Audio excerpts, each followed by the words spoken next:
la exposición de Luis Trigo, Identidades Femeninas, y vamos a hacer un recorrido a través del siglo XIX y el siglo XX, donde van a aparecer las identidades o los roles de las mujeres a través del arte y de la sociedad que las rodeó, tanto antes de la Revolución Industrial como después de ella. Veremos pues esa sociedad patriarcal donde la mujer está inmersa en esa cultura pues del gustar, ¿no? Del escaparate también, y luego vamos a ver pues después de la Revolución Industrial a mujeres pues mucho más empoderadas que ya han entrado pues en el mundo laboral, y tenemos todo tipo de personajes, donde empezaríamos por esta zona, por orden cronológico, y decir también que todos son de Luis Trigo, menos el Sorolla, que es la primera vez que sale de Almería, de Ura del Río, un pueblecito, donde hay un museo que se llama Casa Ibáñez. Aquí, por ejemplo, tenemos que es el único de raigambre piadosa, que es Santa Isabel de Hungría, de Antonio María Esquivel, y que es un pintor bastante importante muy importante diríamos, del romanticismo sevillano, la pinta en 1848, y aquí vemos pues esa deuda, ¿no? de Murillo, de esas Inmaculadas Vírgenes de Murillo, que fue pues un maestro de lo que es el barroco más escénico, ¿no? Más espiritualista. Y aquí tenemos una copia de Goya, es María Luisa de Parma, que realiza pues su Conquista hacia finales del siglo XIX. Esta es la archiduquesa Isabel Francisca de Austria. Ella fue la abuela de Alfonso XIII, su hija se casó con Alfonso XII, con la segunda mujer de Alfonso XII, María Cristina de Habsburgo, y la pinta Harry von Angelis, que era un pintor muy bueno también, germano, ¿no? Que llegó a pintar a la reina Victoria de Inglaterra. Y este es Vicente López Portaña, ya nos trae aquí un cuadro de taller con Isabel II niña, con la Constitución en la mano, cuando se ha decidido que va a ser reina de España, y vemos que ella tiende un poquito más hacia el romanticismo, y es un cuadro, pues es toda una declaración de intenciones. Aquí en el mundo de Madrazo también es un pintor que su legado se ha desdibujado bastante por ser nieto, hijo y cuñado de Fortuny, pero sabemos que llegó a ser el de los pintores más importantes del Segundo Imperio francés en cuanto al retrato elegante femenino. Y estos son, este es Don Juan Barrios y su mujer Doña Patrocinio, y estos cuadros del romanticismo, realizados ya en pleno romanticismo por Rafael Tejero, pues los hacían ya para tenerlos colgados en pendant a los matrimonios, verdaderos impulsadores del coleccionismo en el retrato, ¿no? Ese retrato que tuvo su auge en el siglo XIX y se alarga, por supuesto, hasta 1920, más o menos. Aquí vemos ese retrato postural de Doña Patrocinio, y ya los marcos pues lo dicen todo. También estos personajes querían tener pues toda una iconoteca de retratos en su casa con todos los familiares, pero aparte mostrarnos su poder económico, por supuesto.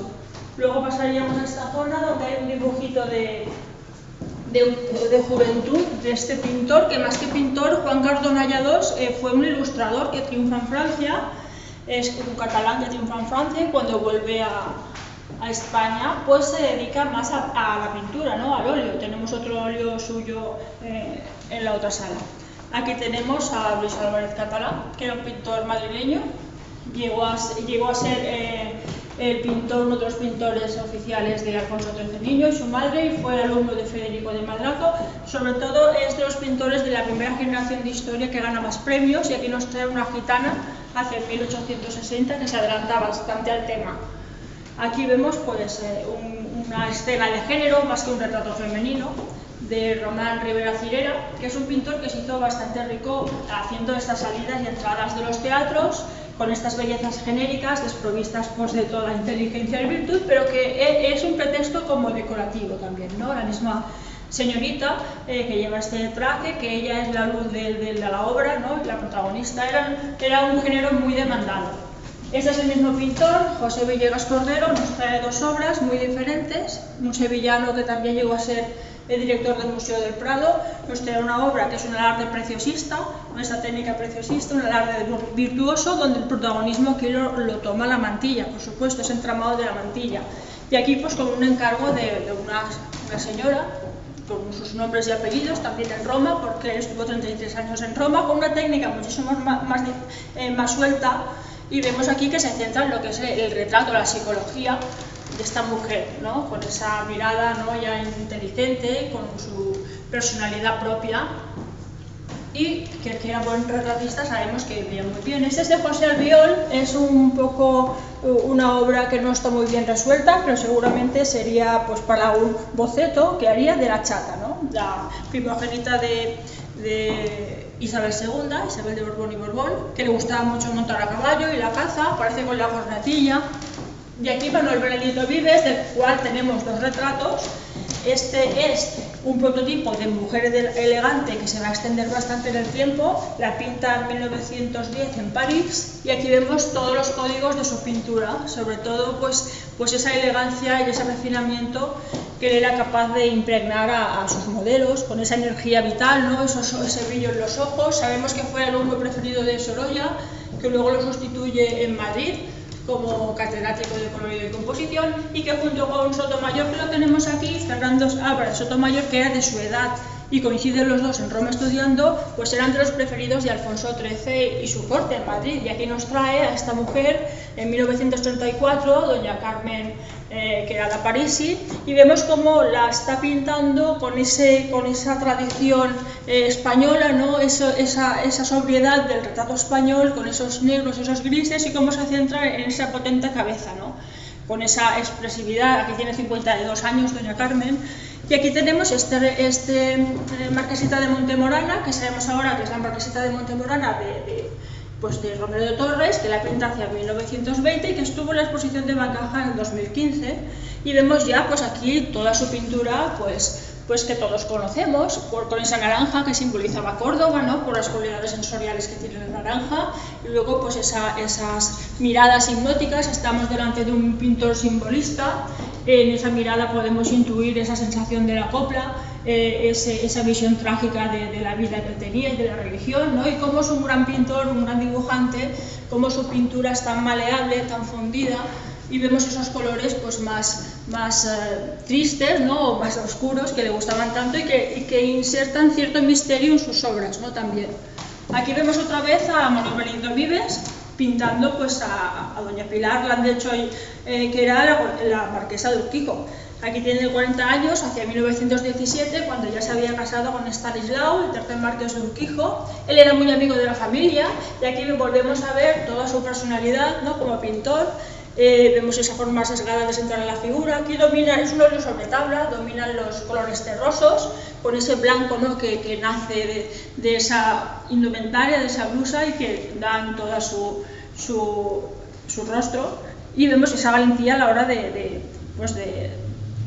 empotrar esa cabeza, ¿no?, el recortarla con esa valentía sobre este fondo, y volvemos a ver esa maestría también en el retrato, ¿no?, esa energía vital que él sabía imponer a la psicología femenina. Y aquí un poco más licuada, lo que es la pincelada, es como más, utiliza mucho más disolvente, pero vemos toda su impronta. Él se basó bastante en el legado de Cézanne y también el cubismo, ¿no? Aquí vemos a María Guerrero, pero este es un boceto seguramente del que está en el Reina Sofía más acabado, que es este. Vemos enseguida aquí esta innovación de planos y volúmenes, esos colores, ese color gris granito tan interesante. Y él era muy amigo de María Guerrero, la admiraba muchísimo, y aquí, según el atrecho que ella lleva, estaría interpretando a la condesa de Olivares en Las desdichas del destino de los hermanos Machado. Aquí pasamos a Joaquín Súñer. Joaquín Súñer es un pintor muy interesante, que nos trae este rol de la mujer, esta identidad de la madre, y además este cuadro es de 1946, él regresa a España en 1942, porque se autoexilia en el 37 a Francia, y es un representante del noucentisme català. que es más, lo sabemos que Eugeni d'Ors ya empieza a escribir en 1906 sobre esa nueva España, es más una filosofía sociopolítica, pero cuando más unida al mediterranismo, una nueva España más cercana a la naturaleza, y una mujer del siglo XX que ya va a tener voz y voto y que va a criar unos hijos que van a traer una regeneración hacia España. Él presentó sus obras en 1911 en la Galería Fallans Català y se le adjudicó que sus obras casaban muy bien con el noucentisme, y vemos que es una vuelta un poco a los ancestros, como hizo Gauguin, ¿no? Que se fue a la Polinesia cuando todo está inventado, y de cierta manera sí que en la posguerra, en el arte de posguerra, pues sí que esta nueva línea pues sí que influyó bastante en modernizar un poco la pintura. Vemos aquí, pues ya nada más, al primer golpe de vista nos recuerda algo arcaico, ¿no? Algo como bizantino, algo con esa pureza de líneas, con esa economía de colores, separa con un color el futuro del niño y el pasado de la madre. Es un cuadro que es como intemporal, muy poético también, y como él con tan poquito sabe expresarnos esa protección y esa ternura de la madre al niño. Aquí tenemos a José María Mayol Suauzo. Este es el cuadro más joven de la sala, está datado hacia 1970. Es una mujer sentada, es un pintor catalán que siempre le gustó mucho la mujer como modelo, y la crítica lo halagó bastante porque dentro de lo que es la pintura clásica que él eligió tenía su propia personalidad. Aquí vemos ese ojo, por ejemplo, muy curioso, ese ojo todo negro, sin ningún iris, y que el pintor hacía adrede, ¿no? Luego vemos a esta figura, esta niña o esta joven que ocupa casi todo el lienzo, con esos colores cálidos que dan sensación de hogar, ¿no? Está ensimismada en sus pensamientos. A mí me recuerda mucho a esas figuras americanas de Hopper, ¿no?